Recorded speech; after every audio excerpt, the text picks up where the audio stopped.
नमस्कार, आज की बात में आपका स्वागत है।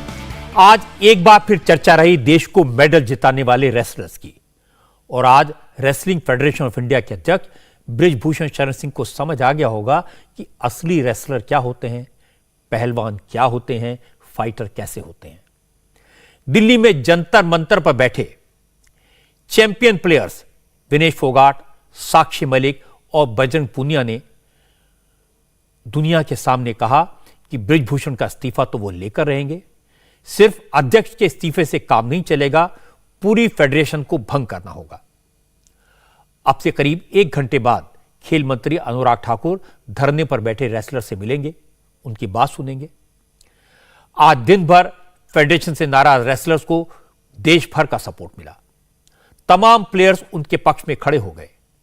मामला बिगड़ता देख रेसलिंग फेडरेशन के अध्यक्ष बृजभूषण शरण सिंह, जो कल तक डायलॉग मार रहे थे, आज खामोश हो गए। कॉमनवेल्थ गेम्स और एशियन गेम्स में देश को गोल्ड दिलाने वाली विनेश फोगाट ने कल इल्जाम लगाया था कि फेडरेशन के अफसर और अध्यक्ष लड़कियों का सेक्सुअल एक्सप्लॉयटेशन करते हैं। आज विनेश फोगाट ने कहा कि वो सिर्फ इल्जाम नहीं लगा रही, कल तक तो उनके पास इस तरह के शोषण की शिकार सिर्फ 2 लड़कियों के नाम थे, लेकिन अब बृजभूषण शरण सिंह की शिकार कई लड़कियों ने उनसे संपर्क किया है। विनेश फोगाट ने कहा कि उन्हें सारे काले कारनामे पब्लिक करने पर मजबूर न किया जाए। अगर सरकार ने फैसला नहीं किया तो फिर शोषण की शिकार लड़कियों को लेकर वो पुलिस के पास जाने के लिए मजबूर हो जाएंगी। फेडरेशन के खिलाफ एफआईआर दर्ज होगी। और हैरानी की बात है कि ओलंपिक में, कॉमनवेल्थ गेम्स में, एशियन गेम्स में देश को मेडल दिलाने वाले प्लेयर्स कल से धरने पर बैठे हैं और अब तक खेल मंत्रालय के पास कोई सॉल्यूशन नहीं है, कोई जवाब नहीं है। धरने पर बैठे रेसलर्स को अफसरों ने बातचीत के लिए बुलाया और यह कहकर वापस भेज दिया कि उनकी मांगों पर विचार हो रहा है।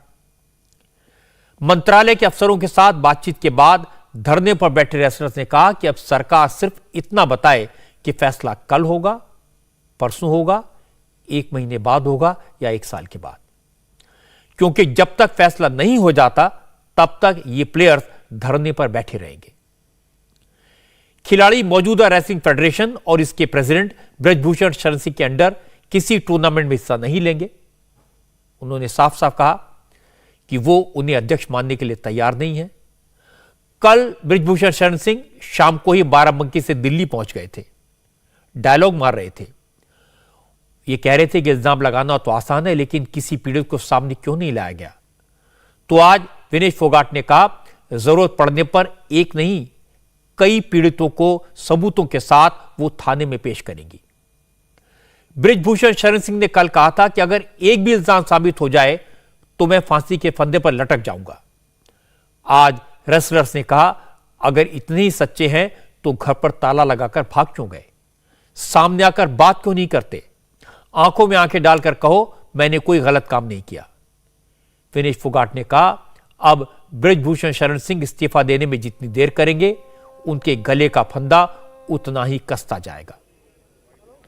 मैं आपको आज धरने पर बैठे रेसलर्स की पूरी बात सुनाऊंगा। उन्होंने बहुत सारे सनसनीखेज खुलासे किए हैं। बृजभूषण शरण सिंह ने अब रेसलर के इल्जामात को हल्का करने के लिए क्या दाव खेला, यह भी आपको बताऊंगा, और रेसलर्स ने उनको कैसे पटकनी दी, यह भी आपको दिखाऊंगा। खेल मंत्रालय ने देश की शान बढ़ाने वाले बड़े बड़े रेसलर्स के इतने गंभीर आरोपों पर किस तरह से हल्का रुख दिखाया, यह भी जानने की जरूरत है। लेकिन सबसे पहले रेसलर्स की बात आपको सुनवाता हूं। खेल मंत्रालय के अफसरों से बात करने के बाद रेसलर्स ने मीडिया से बात की। अफसरों के रुख पर, उनकी बातचीत पर निराशा जाहिर की। उन्होंने सरकार के सामने अपनी बात रख दी, आरोप लगा दिए, सबूत दिखा दिए, लेकिन अफसरों ने कोई ठोस जवाब नहीं दिया। अब धरना तब तक चलेगा जब तक सीधा जवाब नहीं मिल जाता।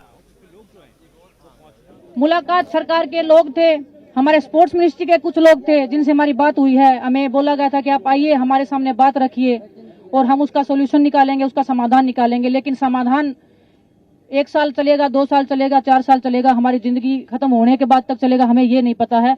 हमें आश्वासन इतना दीजिए कि कल हो जाएगा, परसों हो जाएगा, नरसों हो जाएगा। हम डटे रहेंगे, हम मेहनत छोड़ देंगे, लेकिन हम यहाँ से तब तक नहीं जाएंगे जब तक हम रेसलिंग फेडरेशन के अध्यक्ष जी को और उनके जितने भी जो ये करप्ट लोग बैठे हैं, हर स्टेट में उनके लोग बैठे हैं, हर जगह पे उनके लोग बैठे हैं। आज अध्यक्ष जी के घर पे ताला लग गया है।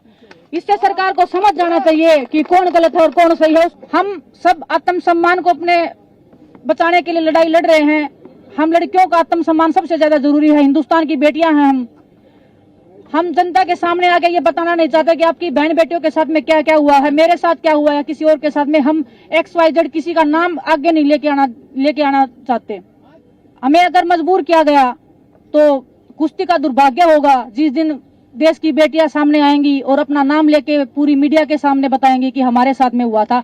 विद प्रूफ हम आएंगे, क्योंकि जो हमने इल्जाम लगाए हैं वो इल्जाम हमने लगाए इसीलिए हैं क्योंकि वो सत्य थे। और आजकल हम जैसे बोल रहे थे कि हमारे पास 1-2 लड़कियां हैं जिनके साथ उन्होंने किया है, क्योंकि आज हमारे पास 5 से 6 लड़कियां आ गई हैं। विद प्रूफ है हमारे पास में उनके साथ में जो हुआ है। हमें मजबूर ना किया जाए सबके सामने आने के लिए। वहीं फिर से हम देश के प्रधानमंत्री जी से उम्मीद कर रहे हैं कि हमें इतना मजबूर ना किया जाए। इस देश की, हिंदुस्तान की बेटियों को, इन खिलाड़ियों को इतना मजबूर ना किया जाए कि हमें ये काला दिन देखना पड़े खिलाड़ियों के लिए। ये कुश्ती की लड़कियां नहीं है सिर्फ, ये हिंदुस्तान की बेटियां हैं। और हिंदुस्तान में बेटियों को माता लक्ष्मी, माँ दुर्गा के नाम से पुकारा जाता है। हम पूजा करते हैं, उसी वंशज का हम एक हिस्सा है जो हम आप सबके बीच में बैठी हैं। देश का नाम रोशन करने वाली ये बेटियां धरने पर बैठे रेसलर्स इसलिए नाराज हैं क्योंकि उन्हें सरकार से तुरंत न्याय मिलने की उम्मीद थी, लेकिन स्पोर्ट्स मिनिस्ट्री ने उनकी उम्मीदों पर पानी फेर दिया। असल में आज सुबह सरकार की तरफ से बबीता फोगाट को धरने पर बैठे खिलाड़ियों से बातचीत करने के लिए भेजा गया। पहलवानों को उम्मीद जगी, अब कोई रास्ता निकलेगा, जल्दी निकलेगा। सरकार ने रेसलर को बातचीत के लिए बुलाया।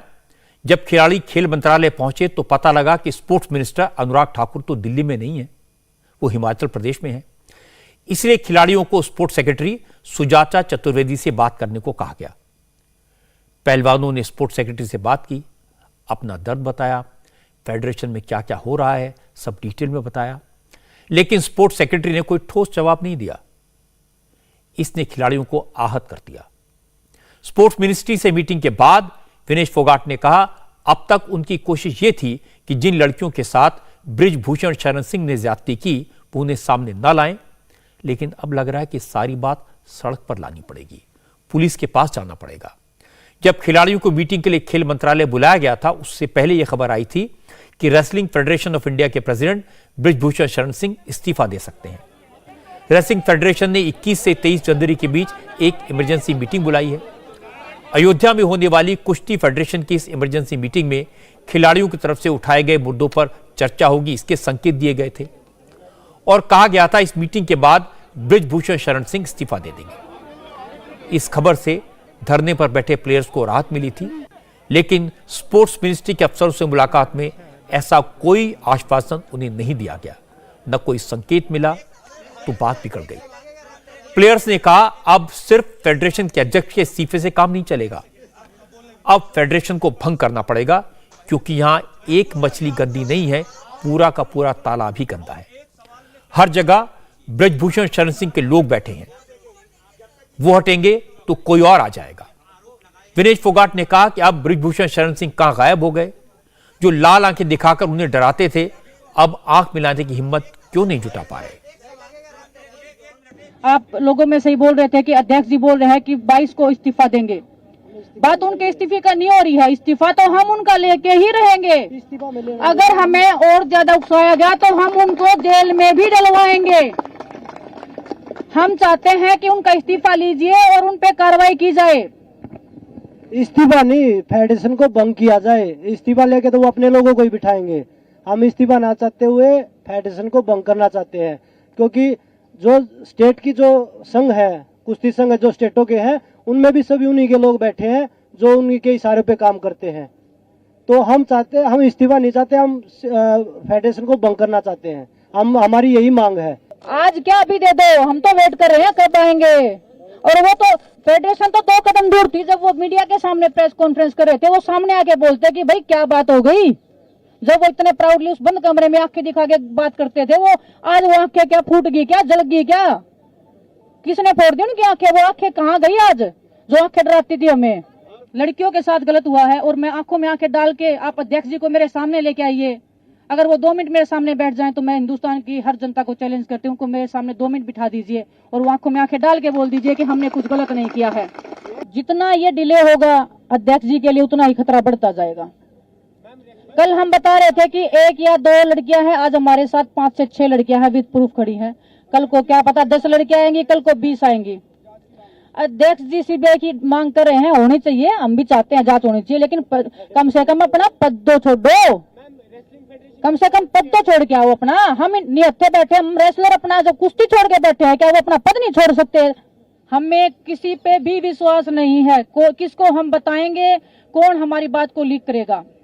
क्योंकि जब हम नॉर्मल अगर ट्रेनिंग से रिलेटेड बातें करते हैं, हमें कोच चाहिए, फिजियो चाहिए, XYZ किसी के साथ में भी वो बातें भी फेडरेशन तक पहुंच ही जाती है किसी ना किसी वे में। अगर उस टाइम पे भी हमें धमकी मिलती है, अच्छा तुम्हारा इतना हिम्मत हो गया बोलने का, अभी देखते हैं तुमको हम क्या ही कर लोगे तुम हमारे खिलाफ में, हम यहीं रहेगा। अगर इतनी ठोस आवाज में अगर कोई बंदा एक सामने एक अकेली लड़की खड़ी है, उसके साथ में कोई नहीं है फैमिली का, फैमिली वाले भी बेचारे बाहर बिठा दिए जाते हैं कि हमें अकेले में बात करना इनसे, वो लड़की क्या बोलेगी और क्या उनको कहेगी? हम सामने लाएंगे टाइम आने पे। नेशनल कैंप के कोचेज के खिलाफ में, फेडरेशन के प्रेसिडेंट के खिलाफ में सब सबूत है हमारे पास, बाय रिकॉर्ड है। हम ऐसे बेतुकी बातें, हवा में बातें नहीं करें, हम सब चीज लेके चल रहे हैं। कल हमारे पास अगर 1 से 2 लड़कियां थी, आज हमारे पास 5 से 6 लड़कियां आई हैं, जिनके जितना समय बढ़ता जाएगा अध्यक्ष जी के लिए खतरा उतना ही बढ़ता जाएगा। और वो बोले थे ना फांसी का फंदा उनको खाना पड़ जाएगा, बोल दिया गलती से, उनके मुंह से निकल गया, जुबान गई फिसल, और अब जुबान फिसल गई। हम पहलवान बड़े जिद्दी होते हैं, खिलाड़ी होते हैं जिद्दी, जिद पे आ रहे हैं। अगर वो नहीं भी लेंगे ना तो अपने मुंह से बोल देंगे हमने गलत किया है। देश की इस चैंपियन रेसलर की आवाज में दर्द था, जिद थी, हिम्मत थी और लड़ाई को लंबा ले जाने का एक एहसास भी था। खेल मंत्रालय के साथ मीटिंग में क्या हुआ, इस बारे में ज्यादा साफ साफ बातें बताई साक्षी मलिक ने। साक्षी मलिक भी चैंपियन रेसलर है।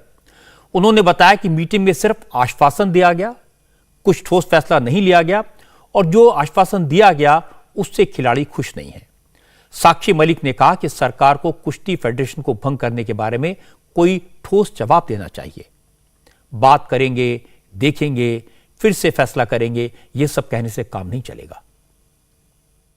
अभी मीटिंग में सिर्फ आश्वासन ही दिया गया है, ऐसा कोई ठोस हमें नहीं बताया गया कि हाँ हम कोई ठोस कदम लेंगे या कोई एक्शन लेंगे, बस आश्वासन दिया गया है। लेकिन उस आश्वासन से हम खुश नहीं हैं।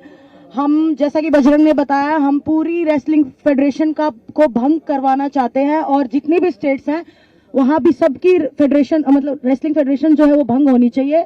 एक नई शुरुआत होनी चाहिए, एक फ्रेश स्टार्ट होनी चाहिए, क्योंकि हर जगह उनके इंसान फैले हुए हैं। जैसा कि विनेश ने बताया, हर स्टेट में फैले हुए हैं। केरला से लड़कियों के फोन आ रहे हैं, महाराष्ट्र से लड़कियों के फोन आ रहे हैं, वो खुद पीड़िता रही हैं, उनके साथ वो खुद शोषण का शिकार रही हैं। तो आप समझ सकते हो कि हर स्टेट में फैले हुए हैं। तो हम चाहते हैं कि पूरी रेसलिंग फेडरेशन भंग हो।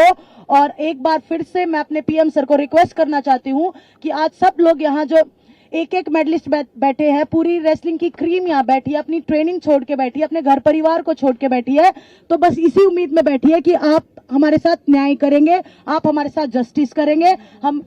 हम इसी बस आश्वासन यही है कि हाँ हम करेंगे, लेकिन कोई संतोषजनक नहीं है, कोई सेटिस्फेक्शन वाला आंसर नहीं है उनकी तरफ से। विनेश फोगाट, बजरंग पूनिया, साक्षी मलिक, ऐसे इंटरनेशनल लेवल के प्लेयर्स अगर शिकायत कर रहे हैं तो आप सोचिए कि जो जूनियर प्लेयर्स हैं उन प्लेयर्स का क्या हाल होता होगा। लेकिन एक बात साफ है, ये प्लेयर्स अब आर पार के मूड में हैं। साक्षी मलिक कह रही थी कि ओलंपिक और दूसरे बड़े टूर्नामेंट नजदीक आ रहे हैं और पहलवान अपनी ट्रेनिंग करने के बजाय धरने पर बैठने के लिए मजबूर हैं। इस पर विनेश फोगाट ने कहा कि जब तक फेडरेशन भंग नहीं होती तब तक रेसलर्स किसी टूर्नामेंट में हिस्सा नहीं लेंगे, धरने पर बैठे रहेंगे।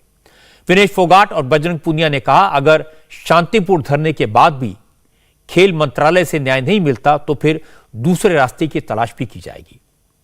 कल सुबह तक फैसला नहीं हुआ तो कल जंतर मंतर से उठकर सबूतों के साथ पुलिस स्टेशन जाएंगे। बृजभूषण शरण सिंह और फेडरेशन के दूसरे अफसरों और कोचेस के खिलाफ एफआईआर दर्ज कराएंगे।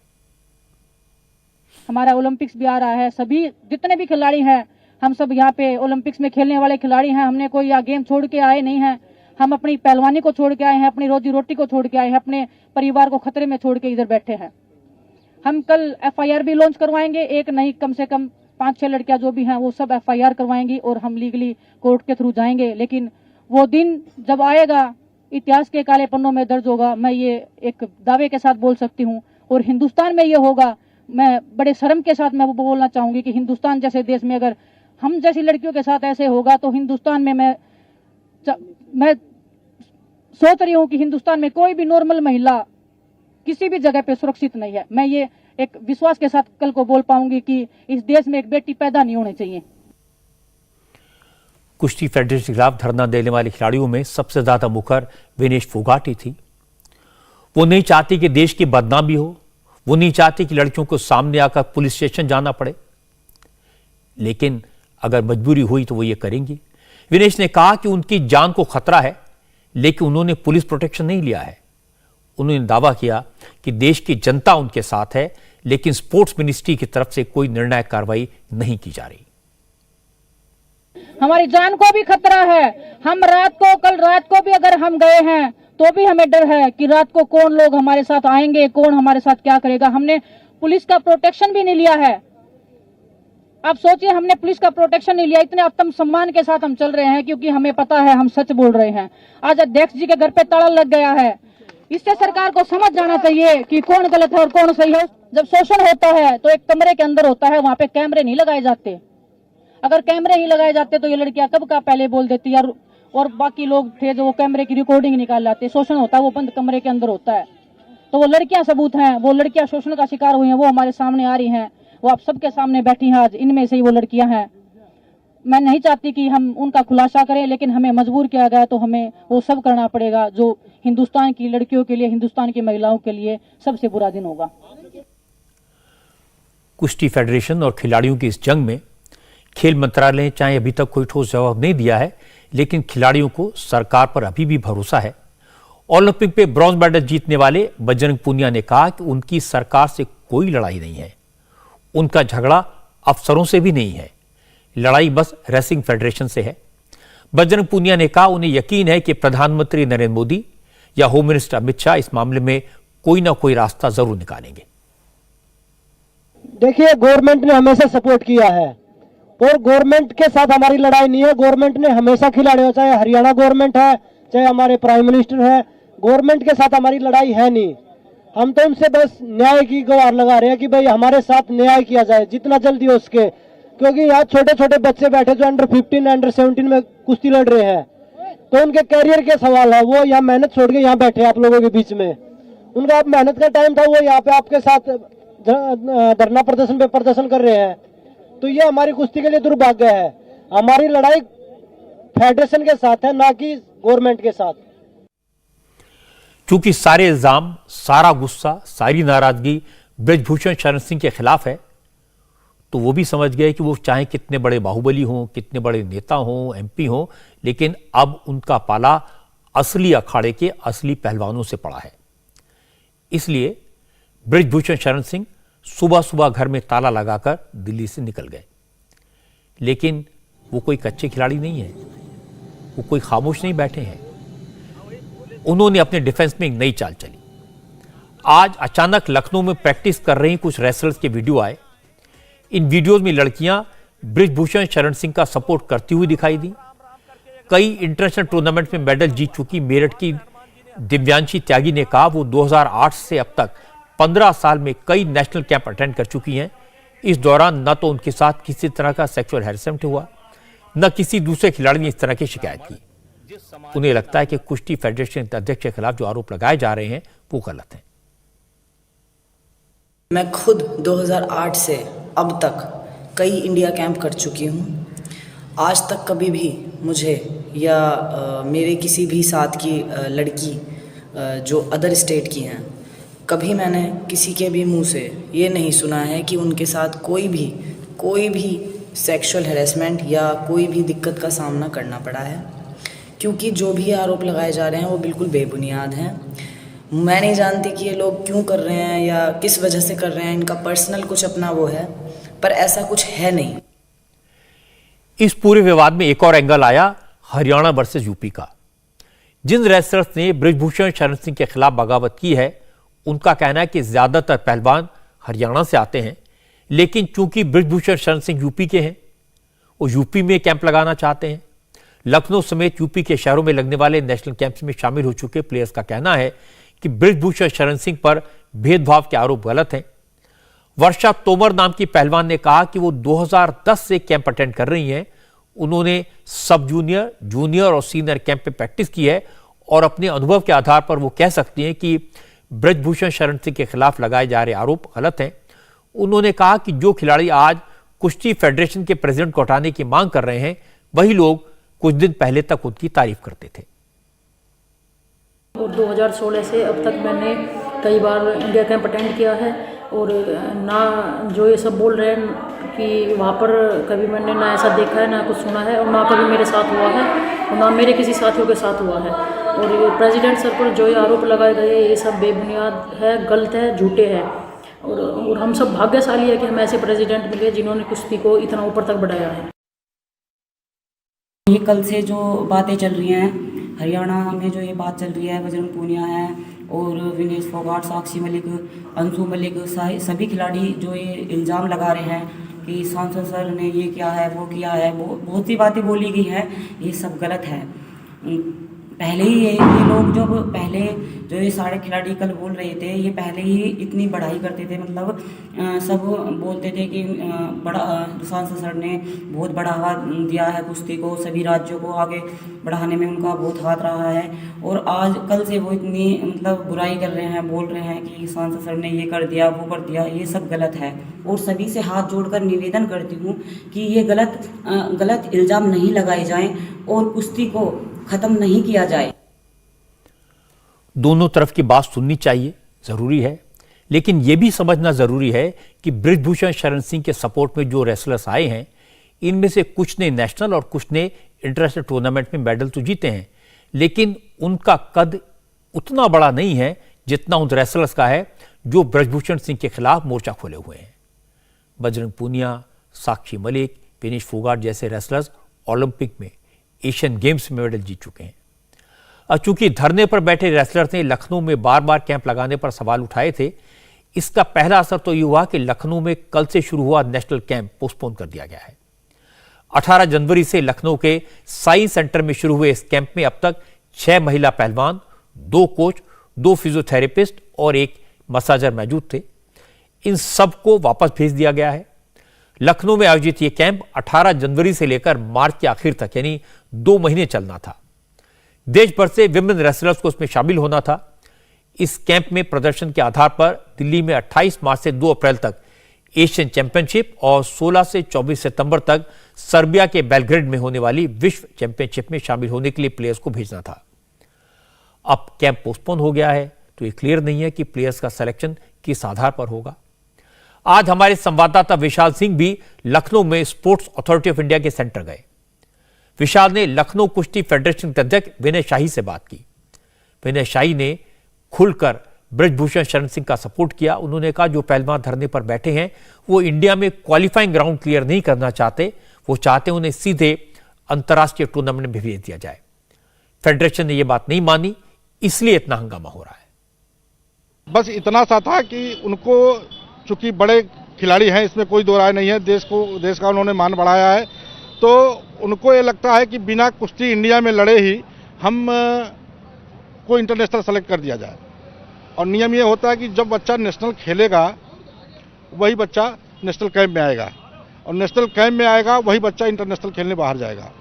उनका ये कहना होता है कि जैसे हम बड़े खिलाड़ी, हमको क्यों लड़ाया जा रहा है नेशनल में, लेकिन अगर नीचे के बच्चों को अगर हक मार दिया जाएगा तो उनका भी भविष्य चौपट हो रहा है। उनको भी ओलंपिक खेलना है, उनका लगभग खत्म हो चुका है कैरियर, भाई उनका एक लंबा कैरियर भी हो चुका है, और कहीं कहीं उम्र के ढलान पे आने के बाद खेल दबता भी है। तो जो आरोप लगाए गए कि लखनऊ के कैंप में इस तरीके के आरोप लगाए गए हैं कि शोषण होता था, पूरी तरह से निराधार है। यहाँ जांच करा लिया जाए। हमारे अध्यक्ष जी ने तो ये भी कहा कि सीबीआई जांच करा लिया जाए। इससे बड़ी बात तो हो नहीं सकती। अगर आरोप सिद्ध होता है तो मैं तुरंत फांसी लगा लूंगा। इससे बड़ी बात नहीं हो सकती है। ब्रजभूषण शरण सिंह के सपोर्टर्स वही भाषा बोल रहे हैं जो खुद फेडरेशन के प्रेसिडेंट बोल रहे थे। उनके पक्ष में जो विमेन रेसलर्स आई हैं, उन्हें जो वीडियो बनाकर सोशल मीडिया पर पोस्ट किए हैं, इस पर विनेश फोगाट और बजरंग पूनिया ने कहा यह सब डर के कारण हो रहा है। जो लड़कियां ब्रजभूषण शरण सिंह के गढ़ में हैं, उनके टॉर्चर के अड्डे में हैं, उनके खौफ में हैं, उन्हें डरा धमकाकर इस तरह के वीडियोस जबरदस्ती बनवाए जा रहे हैं। विनेश फोगाट ने कहा कि ब्रजभूषण शरण सिंह ने यूपी में कुश्ती को खत्म कर दिया है, अब वो दूसरे राज्यों में भी ऐसा ही करना चाहते हैं। तो आप देख लीजिए वो कितना डरे हुए हैं, क्योंकि वो सच्चाई से भाग रहे हैं। बच्चों से जबरदस्ती वीडियो बनवा रहे हैं कि वीडियो बनाओ, और फिर वो बच्चे डिलीट कर रहे हैं। जब उन बच्चों को पता लग रहा है कि वो गलत है, बच्चों को पता है गलत है, पर वो जबरदस्ती बनवा रहे हैं। उसके बाद वो देख रहे हैं बच्चे कि भाई कमजोर पड़ता जा रहा है ये पक्ष, तो इसलिए वो डिलीट कर रहे हैं उनको। तो वो जबरदस्ती सब कुछ चल रहा है। ऐसा कुछ नहीं है कि भाई वो झूठ बोल के भाग रहे हैं। बस जो वीडियो बना रहे हैं वो रैंकिंग कंपटीशन के लिए जो बच्चे गए हुए हैं ना, जो उनके गढ़ में गए हुए हैं, वो उनसे कुछ भी बनवा सकते हैं। वो उनका गढ़ है, वो उनका आतंक का अड्डा है जहाँ पे वो वीडियो बनवा रहे हैं। अगर हिम्मत है तो इस सब जंतर मंतर पे आके वीडियो बनाए जैसे हम बनवा रहे हैं, तब उनकी ताकत को पहचानेंगे, तब उनको मानेंगे कि हाँ इस बंदे में दम है, इसने कुछ गलत नहीं किया। हमारा कैरियर तो वो खत्म कर ही रहे थे, हर लड़की का कैरियर खत्म कर रहे थे। यूपी की कुश्ती उन्होंने लड़कियों की खत्म कर डाली। ये शोषण के कारण ये कुश्ती खत्म हुई है, कोई रीजन नहीं है यूपी की आज महिला की रेसलिंग जो खत्म हो गई है। अब वो पीछे पड़े हैं महाराष्ट्र की लड़कियों के। आज मेरे पास केरला से भी फोन आए हैं, लड़कियां खुश हैं कि मैंने आवाज उठाई है। वो मुझे बधाई दे रही हैं कि दीदी पीछे मत हटना, हम आप सबके साथ खड़े हैं, इसी हौसले के साथ आप लगे रहना। आप सोचिए कि जहां केरला में कुश्ती का कोई नामो निशान भी, अगर आप देखोगे कि नेशनल में पार्टिसिपेशन होता है, किसी लड़की का किसी लड़के का मेडल आता है, तो उनके लिए एक ओलंपिक के मेडल के सम्मान एक जीत होती है। अगर वो लड़कियां भी अगर शोषण का शिकार हुई तो आप देख लीजिए कि ये लोग कहां तक फैले हुए हैं। हालांकि पहलवानों का धरना शांतिपूर्ण था, अपनी बात उन्होंने पुरजोर तरीके से कही, लेकिन सियासत को, राजनीति को इससे दूर रखा। फिर भी नेताओं ने इसमें घुसने की कोशिश की, क्योंकि कुश्ती फेडरेशन के अध्यक्ष ब्रजभूषण शरण सिंह बीजेपी के सांसद हैं। इसलिए विपक्षी पार्टियों को लगा इस मुद्दे के बहाने बीजेपी को घेरा जा सकता है। ज्यादातर नेता सोशल मीडिया पर सपोर्ट का इजहार करते रहे, लेकिन कुछ नेता ऐसे भी थे जो जंतर मंतर पहुंच गए, तो वहां उनको फजीयत का सामना करना पड़ा। सीपीएम के वृंदा करात खिलाड़ियों को सपोर्ट करने के इरादे से जंतर मंतर पर आई और सीधे मंच पर पहुंच गई, तो बजरंग पूनिया ने हाथ जोड़ लिए, साफ कह दिया ये प्लेयर्स का मसला है। रेसलर सरकार से बात कर रहे हैं, वो अपनी बात कहने में सक्षम है, अपनी लड़ाई लड़ने में सक्षम है, उन्हें किसी नेता की कोई जरूरत नहीं है। इसलिए वृंदा करात मंच से उतर जाएं और वो इस मंच को सियासत का अड्डा नहीं बनने देंगे। जी मैडम प्लीज आपसे रिक्वेस्ट है मैडम प्लीज आप नीचे आ जाइए मैडम प्लीज, आपसे रिक्वेस्ट है मैडम प्लीज इसको राजनीति मुद्दा ना बनाइए प्लीज।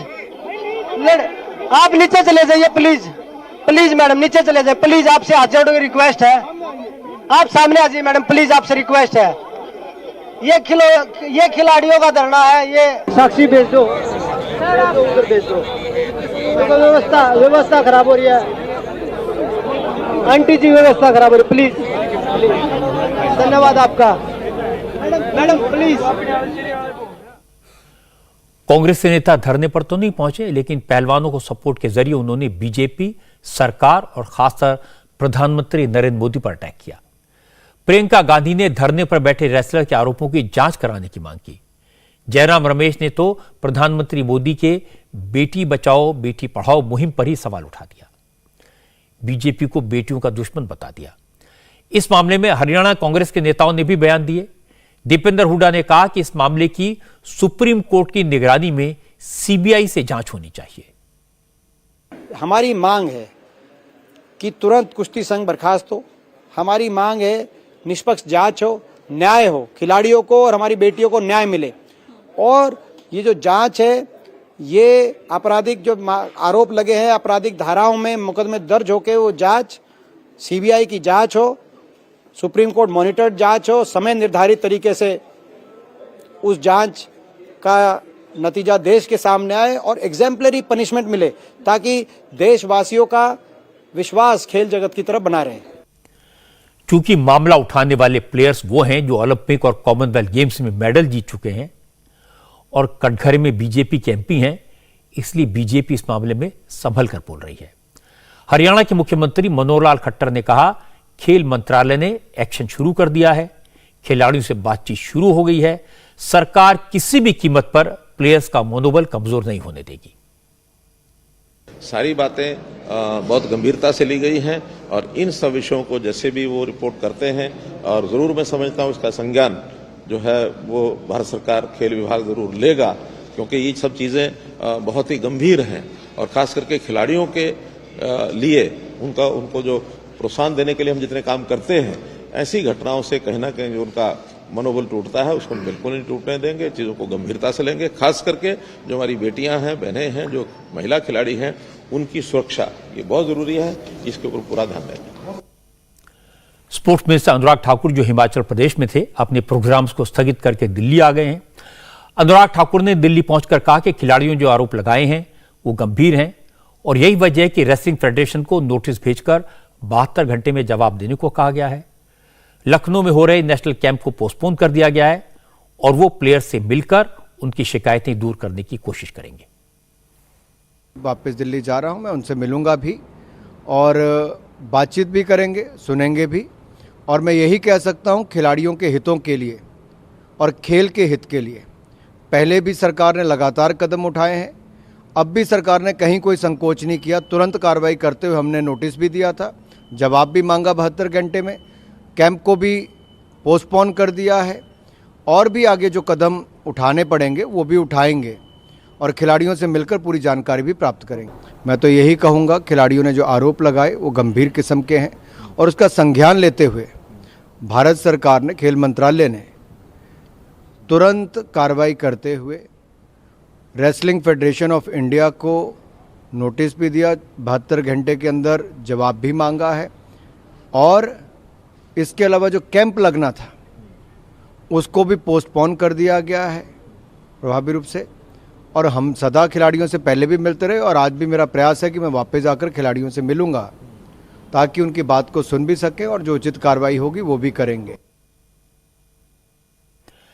भारत की शान बढ़ाने वाले, देश को मेडल दिलाने वाले प्लेयर से अनुराग ठाकुर अगर कल ही बात कर लेते तो शायद बात इतनी ना पड़ती, लेकिन मंत्रालय ने प्लेयर्स को कमजोर समझा और आज पहलवानों ने दिखा दिया कि उनमें कितना दम है, उनके इरादे कितने मजबूत हैं और उनके आरोप कितने सच्चे हैं। इसीलिए यह देखकर आश्चर्य हुआ कि हमारे देश की शान बढ़ाने वाले, मेडल जीतने वाले प्लेयर्स 2 दिन से धरने पर बैठे हैं और खेल मंत्रालय ने अभी तक उन्हें कोई ठोस आश्वासन तक नहीं दिया है। खेल मंत्री ने रास्ता निकालने में देर कर दी, लेकिन खैर देर आए दुरुस्त आए। मैं अब आरोप लगाने वाले प्लेयर्स की हिम्मत की दाद देना चाहूंगा कि उन्होंने बाहुबली बृजभूषण शरण सिंह को चारों खाने चित कर दिया, लेकिन इस मामले में रेफरी स्पोर्ट्स मिनिस्ट्री ने अभी तक पहलवानों की जीत डिक्लेयर नहीं की। बृजभूषण शरण सिंह बीजेपी के ताकतवर लीडर हैं, पार्लियामेंट के मेंबर हैं, फेडरेशन में उनका दबदबा है, उन्हें लगता था कोई उनके खिलाफ आवाज नहीं उठा सकता। लेकिन हमारे पहलवानों ने, विनेश फोगाट, बजरंग पुनिया और साशिक मलिक ने बिना किसी डर के अपना दांव चला, फेडरेशन के अध्यक्ष को पटखनी दे दी। सारे प्लेयर्स ने बड़ी बेबाकी से मीडिया के जरिए पूरे देश के सामने अपनी बात रखी। और दूसरी बात यह कि पहलवानों ने किसी राजनीतिक दल को फेडरेशन और अपने झगड़े का फायदा नहीं उठाने दिया। कांग्रेस को वहां ने से रोका और सीपीएम की वृंदा करात को तो आने के बाद वापस भेज दिया। इससे यह साफ है, रेसलर्स का इरादा सरकार को एम्बेरस करने का नहीं है, उनकी मंशा पॉलिटिकल नहीं है, वो तो फेडरेशन के प्रेसिडेंट और उनकी पूरी टीम से परेशान है। खिलाड़ी जो मांग कर रहे हैं वो मांगे भी गलत नहीं है। बजरंग पूनिया हो या विनेश फोगाट, यही कह रहे हैं कि लड़कियों का शोषण करने वालों को सजा दी जाए, फेडरेशन से ऐसे लोगों को बाहर किया जाए, और यह मांग कोई गलत नहीं है। खिलाड़ियों की दूसरी मांग यह है कि फेडरेशन में उन्हीं लोगों को रखा जाए जिन्हें रेसलिंग का अनुभव है। बृजभूषण शरण सिंह का कुश्ती से क्या लेना देना? मुझे लगता है यह मांग भी जायज है। अगर रेसलिंग फेडरेशन में रेसलिंग से जुड़े लोग होंगे तो इससे रेसलिंग का भला होगा। धरने पर बैठे रेसलर्स किसी भी कीमत पर रेसलिंग फेडरेशन को इंप्रूव करना चाहते हैं। उनकी मांगें तुरंत मानी जानी चाहिए। और मुझे तो हैरानी इस बात पर है कि 2 दिन तक मंत्रालय किस बात पर विचार करता रहा। खिलाड़ियों की प्रॉब्लम को सिर्फ गंभीरता से लेना है, यह कहना काफी नहीं है। पहले ही बहुत देर हो चुकी है। अब बिना समय गवाए उनकी डिमांड पर एक्शन लेने की जरूरत है। प्रधानमंत्री नरेंद्र मोदी की इस मामले पर पूरी नजर है। कोई मामला उनकी नजर से बचता नहीं है। पता यह लगा कि प्रधानमंत्री ने खेल मंत्री अनुराग ठाकुर को दिल्ली जाकर धरने पर बैठे रेसलर से मुलाकात करने को कहा है। अनुराग ठाकुर अब से थोड़ी देर बाद रात को 10 बजे नाराज खिलाड़ियों से मिलेंगे। अगर जरूरत पड़ी तो प्रधानमंत्री भी इस मामले में दखल दे सकते हैं। क्योंकि प्रधानमंत्री पहले से तय कार्यक्रम के मुताबिक आज सुबह पहले कर्नाटक में थे और अब से थोड़ी देर पहले मुंबई में थे। देर रात वो दिल्ली लौटेंगे। मुंबई में आज मोदी ने 38,000 करोड़ की योजनाओं का उद्घाटन और शिलान्यास किया। मुंबई मेट्रो के 2 नई लाइनों के उद्घाटन के अलावा 7 सुएज ट्रीटमेंट प्लांट और 400 किलोमीटर पक्की सड़कें बनाने के प्रोजेक्ट का शिलान्यास किया गया। आज मोदी ने जिस नई मेट्रो लाइन का उद्घाटन किया उसका शिलान्यास भी मोदी ने 2015 में किया था। मुंबई के दहिसर ईस्ट और डीएन नगर को जोड़ने वाली यह लाइन 18.6 किलोमीटर की है, 18.6 किलोमीटर। इस नई मेट्रो में मोदी ने सफर भी किया और इसके बाद मुंबई के बांद्रा कुर्ला कॉम्प्लेक्स में एक भव्य कार्यक्रम में प्रधानमंत्री ने हिस्सा लिया।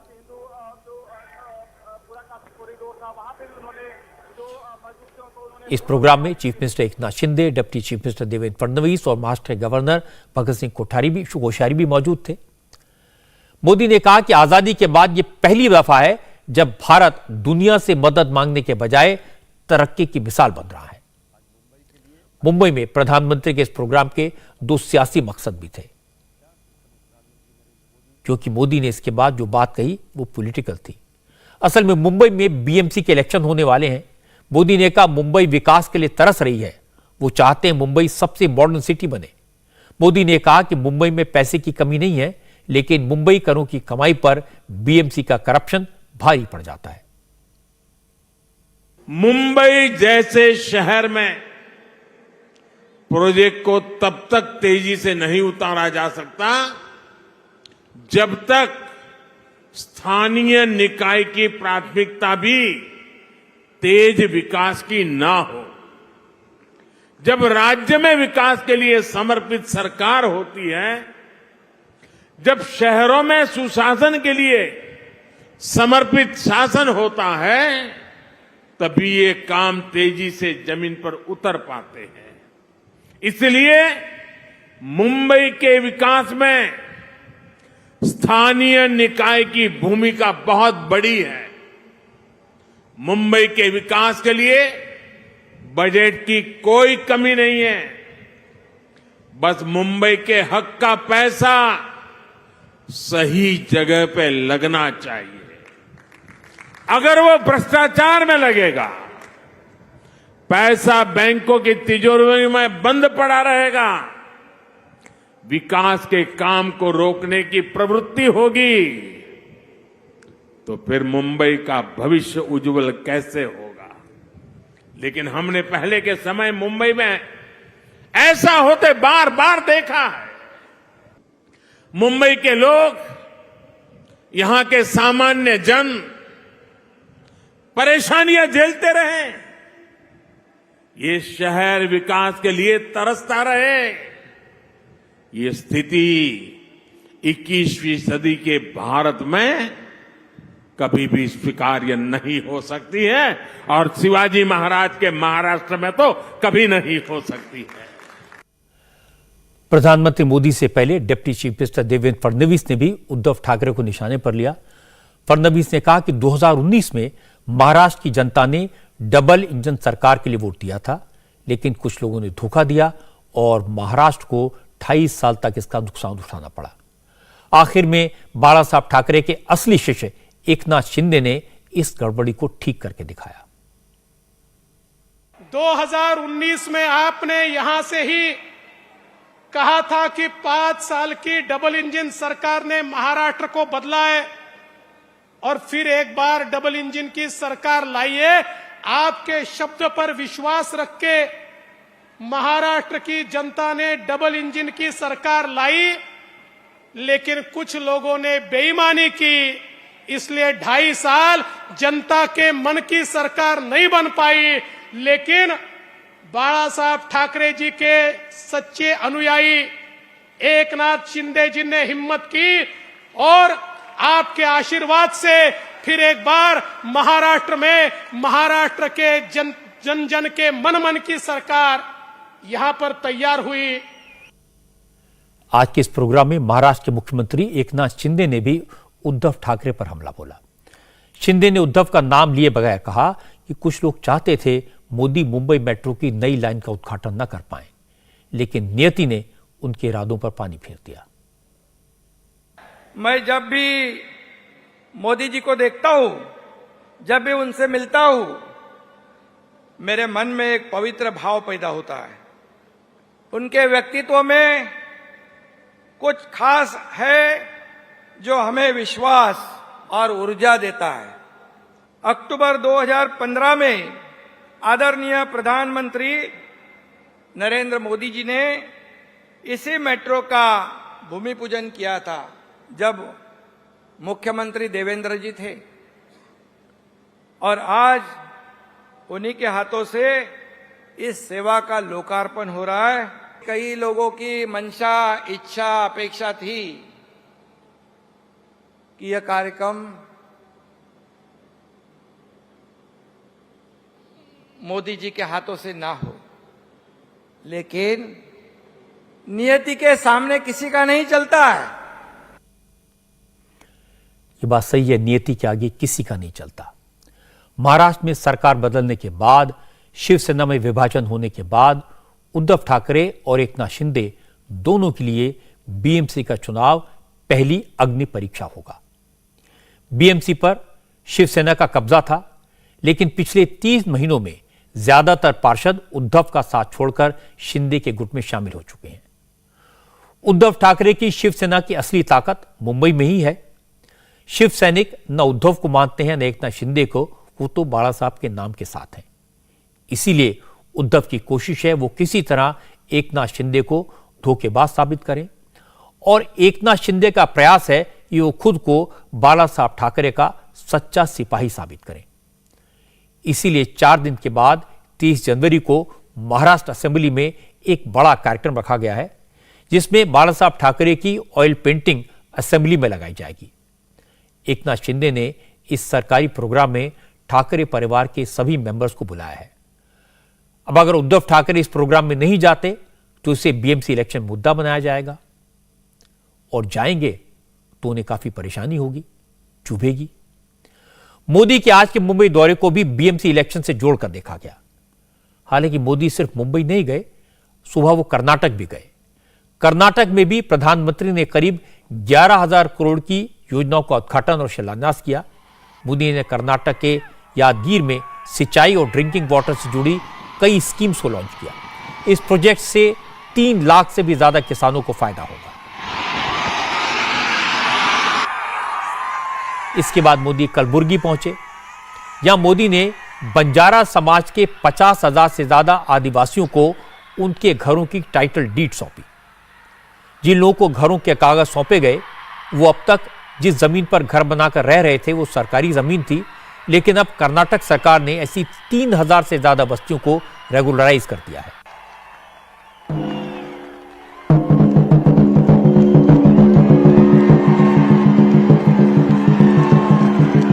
जिन लोगों को आज दस्तावेज सौंपे गए, अब ये लोग घर के मालिक हो गए हैं।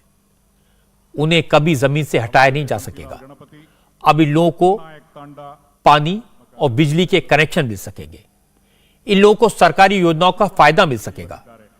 प्रधानमंत्री मोदी ने कहा, पिछली सरकारों की वोट बैंक की नीतियों की वजह से कमजोर तबके के ये लोग अपने हक से वंचित थे, लेकिन उनकी सरकार समाज के सबसे कमजोर वर्गों की भलाई पर सबसे ज्यादा ध्यान दे रही है।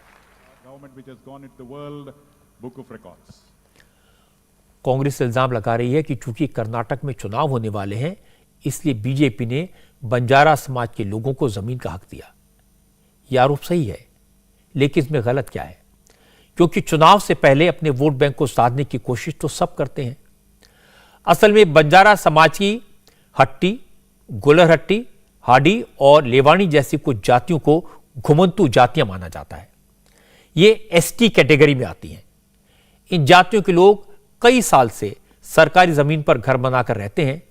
उन्हें सरकारी योजनाओं का लाभ नहीं मिलता, क्योंकि उनका कोई पता ठिकाना नहीं है और जहां वो रहते हैं उस घर के कोई कागजात नहीं होते।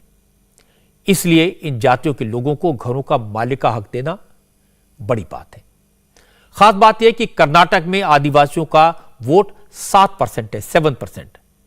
एससी कैटेगरी के वोट 17% हैं, 17%।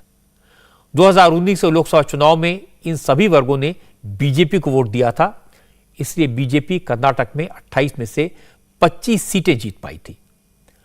अब बीजेपी की कोशिश है कि 24% एससी एसटी और 18% लिंगायतों के वोट बीजेपी को मिलें, तो फिर कर्नाटक में राज्य में भी सरकार बनेगी और लोकसभा में भी फायदा होगा। और मोदी इसी रणनीति पर काम कर रहे हैं। 2014 से पहले यूपीए की 10 साल की सरकार के बारे में जो बात अब तक बीजेपी के नेता कहते थे, आज वही बात राहुल गांधी के मुंह पर कांग्रेस के एक नेता ने कह दी। प्रताप सिंह बाजवा ने कहा कि कांग्रेस के लोग राहुल गांधी को प्रधानमंत्री बनाने के लिए मेहनत कर रहे हैं। राहुल को जिम्मेदारी लेनी होगी। ऐसा न हो कि चुनाव के बाद किसी प्रॉक्सी को कुर्सी पर बिठा दें। असल में आज राहुल गांधी की भारत जोड़ो यात्रा जम्मू में एंटर कर गई। राहुल के स्वागत के लिए नेशनल कॉन्फ्रेंस के प्रेसिडेंट फारूक अब्दुल्ला मौजूद थे। जम्मू कश्मीर में घुसने से पहले राहुल ने पठानकोट में रैली की। इस रैली में पंजाब कांग्रेस के पूर्व अध्यक्ष प्रकाश सिंह बाजवा ने राहुल से कहा कि 2024 के चुनाव में अगर कांग्रेस जीतती है तो वादा कीजिए आप ही प्रधानमंत्री बनेंगे। प्रताप सिंह बाजवा ने कहा कि वो किसी प्रॉक्सी को पीएम नहीं देख सकते, क्योंकि पिछली बार प्रॉक्सी पीएम बनाने से पार्टी को नुकसान हुआ था। बाजवा ने यह बात पंजाबी में कही थी, राहुल को समझ नहीं आई। राहुल ने कहा हिंदी में कहिए क्या बोल रहे हैं, तो बाजवा ने हिंदी में ट्रांसलेशन भी कर दिया। ਤੁਹਾਡੇ ਪੜਨਾਨਾ ਜੀ ਨੇ ਪੰਜਾਬ ਦੇ ਵਿੱਚ ਭਾਖੜਾ ਦੇ ਤੁਹਾਡੇ ਪੜਨਾਨਾ ਜੀ ਨੇ ਹਰੀ ਕ੍ਰਾਂਤੀ ਦਿੱਤੀ। ਹੁਣ ਦੂਜੀ ਹਰੀ ਕ੍ਰਾਂਤੀ ਦੀ ਲੋੜ ਹੈ।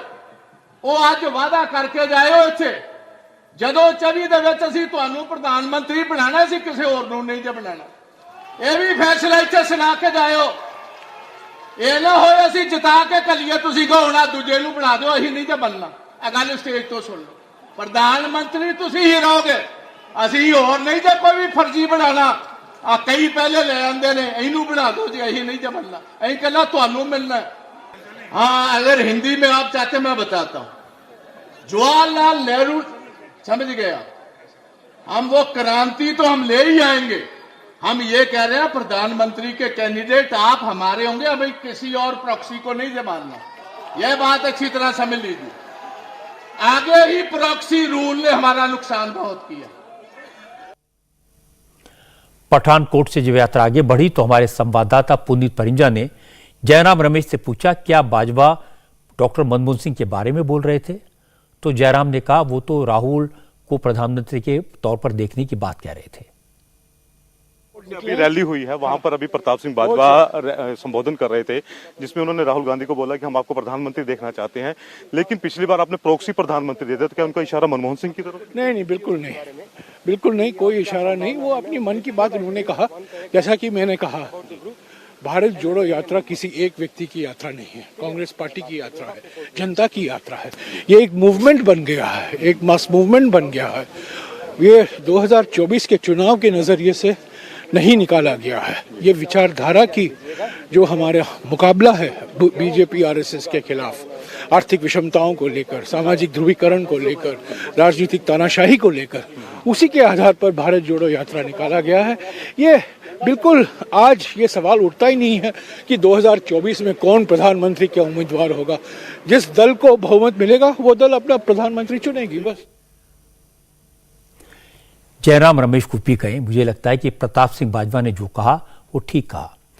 अगर कांग्रेस के लोग राहुल गांधी को अपना सबसे बड़ा नेता मानते हैं, अगर सारे फैसले राहुल गांधी लेते हैं, तो उन्हें जिम्मेदारी भी संभालनी चाहिए।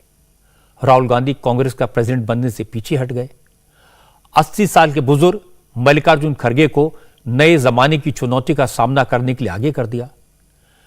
अब अगर राहुल दावा करते हैं कि वो मोदी से नहीं डरते, तो फिर उन्हें मैदान में उतरकर मोदी से मुकाबला भी करना चाहिए।